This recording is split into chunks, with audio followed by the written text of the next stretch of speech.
Hey everyone, and welcome to my new series. This is a brand new show where I go over the top 5 accessibility stories from the last month or so, all through a blind and low vision lens.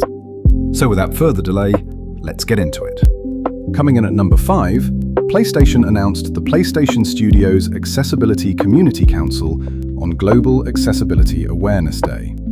15 accessibility consultants working with PlayStation Studios, informing teams and testing games while they're still being built. Names you might know are on it: Steve Saylor, Ross Minor, James Rath, Dr. Amy Kavanagh, Paul Lane, among others. Sony has taken a very important step here. Accessibility works best when it's in the room from the very start, not bolted on at the end when all the barriers are already baked in. Getting consultants in during development through research and play days and design workshops is the right shape on paper. Whether it actually delivers is another question. It's a commitment, not a result yet. The proof will be in the games it touches. So I'll hold judgment and we'll see what comes of it. Number 4, Ubisoft, same day, also on Global Accessibility Awareness Day. They started rolling out Accessible Games Initiative tags, the AGI tags, across their store. First games up: Rayman Legends, the Rayman 30th Anniversary Edition, Splinter Cell Blacklist, and Valiant Hearts Coming Home. More coming through the year. They're following Microsoft, who started doing this on Xbox last year. So why do we care? Because the tags cover things like narrated menus, full input remapping, color alternatives, and they sit right where you decide whether to buy. And let's be honest, if you're a blind or low vision player, you've almost certainly bought a game, downloaded it, and then found out you couldn't even get past the menu. This is the thing built to stop that happening. But a tag is only a claim. So I welcome this, genuinely, but I'll be watching whether what's on the label actually matches what's in the game. Transparency is great. Transparency you can't verify is just marketing.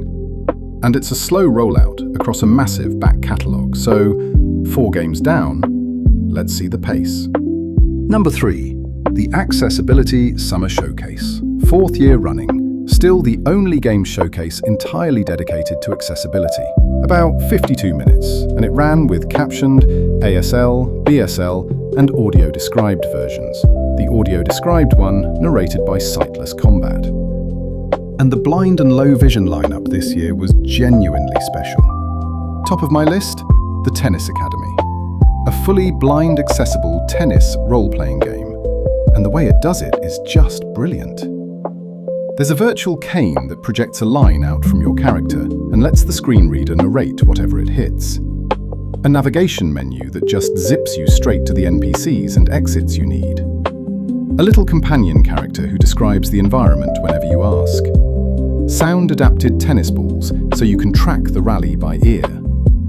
There's even an auto run to the ball option. It's early in development, but this is blind access built in as a core mechanic, not a checkbox. Then there's Celsius Strays from the team behind Brock the Investigator. Full narration and audio descriptions for blind players, plus high-contrast text and large fonts for low vision. And Highway Noir, a high-contrast arcade driver with a customizable vision assist mode, game speed you can drop right down to 50%, and text you can flip between black on white and white on black. And because I'm not just here to read you a hype reel, one honest note. Life Below, an underwater builder in the same showcase, had its developer openly admit there won't be a screen reader or a high-contrast interface, even though they wanted both. And honestly, I respect that way more than silence. Tell us what's missing. We can plan around honesty. We can't plan around a blank page. Quick heads up though, everything here is pre-release or in development. No firm dates yet. So wishlist it, watch it, but nothing's been independently tested. Number 2, Lego Batman: Legacy of the Dark Knight, out since late May. And on the low vision side, strong launch, audio descriptions in the cinematics, a customizable high contrast mode with presets, background fade, toggleable outlines, game speed down to 50%, a colorblind safe HUD that always backs color up with a second indicator, aim snap lock-on, skippable QuickTime events. Victor Diemer, blind reviewer, completely independent, called it one of the most accessibility-focused LEGO games yet. And on the evidence, he's right. But for a totally blind player, here's the catch. The screen reader, the thing you need to actually read the menus and navigate on your own, isn't in the game. It is, and I'm quoting the official support page, planned for a future patch. As of me recording this, no date. So this one game gives you the whole story of the month in miniature. Strong low vision support, shipped day one. Blind access, the harder part, pushed to later. Designed in for some players, retrofitted eventually for others. And hey, if that patch has landed by the time you're watching, brilliant, I'll happily eat my words. But the pattern is the point. And number one, the best contrast I've seen all year, and it's sitting inside one single game. Forza Horizon 6. The low vision win is real, and I want to be clear about that. For the first time in the series, the high contrast mode works in actual gameplay, not just the menus. Desaturated background with the road, signage and cars all highlighted, and you can tune the color and outline of each separately. Plus, colorblind filters, field of view options, a screen narrator. Victor Diemer reckons it's the most accessible Horizon yet for low vision players, and I'm right there with him.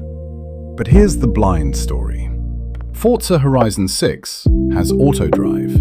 Press a direction and it'll drive, or even race, the car to your objective for you. And that's handy. But it's autopilot. It's the game driving for you. What it doesn't have is blind driving assist, the feature from Forza Motorsport that gave blind players pitched audio cues to actually drive the car themselves. Hear the corner. Take the corner. That's real agency, and it's frustrating that it didn't carry over. Sightless Combat said it plainly. With only auto steering and auto drive, he couldn't confidently recommend it to a player without sight who wants a self-directed experience. Because letting the car drive for you is not the same as letting you drive. That's the whole distinction. Quick practical thing. Playground Games is collecting accessibility feedback through an in-game survey that's genuinely easy to miss. It's at aka.ms/fh6survey, and I'll pop it in the description. If you play this game, fill it in. That's how Horizon gets its blind driving assist next time around. And that's your top 5 for the month. Access is arriving. Consultants getting into studios, accessibility info landing on storefronts, indie devs building blind access right into the bones of their games, and then a couple of big releases shipped the easy half and left the hard half for later. That's the gap I'll keep watching. So let me know down in the comments, which story did you find the most interesting? And what should I get hands-on with and actually test next? Tell me what you want verified, and I'll go do it. I'll see you next month.